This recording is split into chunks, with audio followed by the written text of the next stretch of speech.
Omri Greenspan, civilian to combatant ratio is the best in modern warfare. It absolutely is not. This is just propaganda. It's the civilian to combatant ratio we can't know. We don't really have any way of knowing, but it's probably around somewhere 8-1, 9-1. You want to be charitable, you could say 7 or 6-1. For people to think that that is normal or okay, it's just not. And who set the standard of what the civilian to combatant ratio should be? The United States, who the only thing they've really set the standard for is what war crimes in urban combat warfare look like. So the fact that the fact that the U.S. with all their war crimes get to set this standard, and oh, Israel's not doing 10-1, which actually they might be doing 10-1, so it's okay. No, if we look at the numbers, okay, we don't know the civilian to combatant ratio. We can't know.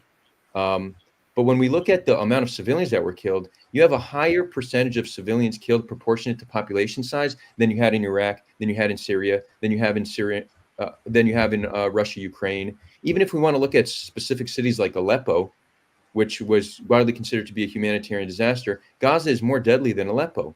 And the difference is NATO considered invading Syria to topple Assad, while right now the West is supporting Israel in their operation in Gaza.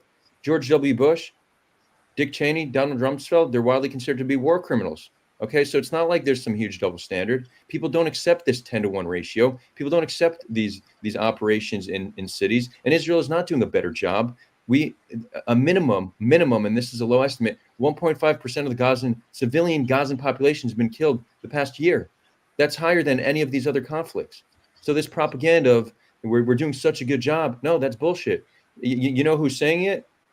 Propagandists, people like John Spencer who work for West Point, people like Joseph Cohen from the Israel Advocacy Network. These are the people saying it, not actually objective observers who are actually doing research. And anybody actually doing the research is reaching a very different conclusion. If you want to base your worldview based on propagandists, cool, do it. But that's not gonna give you an accurate worldview.